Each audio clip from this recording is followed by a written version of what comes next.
Just Sawdust workshop. The final item from the old chandelier that we're going to make into something. But first I have to repair the lathe again.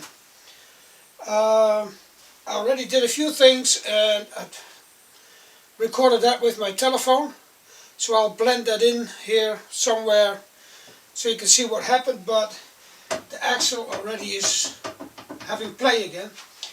And I found out that there should be another ring in there, like a spring kind of thing. And I've looked inside the machine when it happened the first time and it wasn't in there, so they just didn't put it on. I went to our local garage and asked whether they had one, and they had two of them out of a box of all kinds of measures. So for 50 cents I can probably repair the lathe, well, put it together the way it should have been in the first place, and then we'll go on. And if you think why I'm saving all this dust, well, this is oak and really fine, and you can use it in a smoker. And I had some smoked bacon a while ago from a friend, and that was so good that I'm going to provide him as much oak to smoke bacon with as possible. Who knows? But first, let's fix this thing. Now the whole problem is that here on the back there should be a ring like this. This one's too big.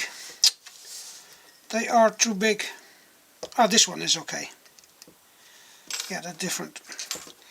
So that one has to go up there, but I first have to put, because this one should go in there, and I did put an extra ring back here, if you can see that, because there was too much play on this. But now I have to put this on before putting that ring on, but then I can't get it into the lathe anymore. So this has to go in first, then this has to go on, and then inside the lathe you have to put this one on. Now I don't know whether it's been on or whether they, oh, let's show this. I don't know whether this has been on or has never been on, because I couldn't find one inside the machine. So maybe they just forgot to put this ring in, because that prevents the axle going inwards. Because now, maybe we can show this on the camera, this is going against the outside of the lathe, of the metal. It's crazy, but let's see if we can get this done.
finish this project, but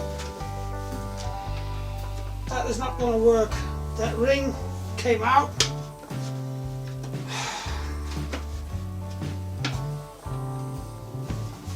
It's pretty bad.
And that concludes the series on recycling the chandelier. The fifth item. I don't know what to call it, but I think it's a nice object to look at. It's got a little lid on it, and although the lathe wouldn't cooperate very well, in the end I managed to make a nice base, and it really looks like authentic, old. That's because of the cork-oak with all the little wormhole in it and the cracks. Well, filled up the cracks with the copper wire, and the 2-component glue. It's not really epoxy, but kind of. Mixed it with a little bit of sawdust, and then, well, turned out really nice, and it's really shiny. It's pretty nice cork-oak. The brass was just put a little layer of wax on it, and now we've got and if the lid has the copper in it to keep the crack. Yeah, 5 items out of 1 chandelier, and nothing left but just a few little parts that I will store in a jar, and it's just a few rings and that thing where, you know, you put on the ceiling to hang your lamp on, which may come in handy at some point. That's all that's left from the complete chandelier. Yeah, it's time to get something else from the attic, because now all the parts are used. And with that, I'll see you in the next video at the logo.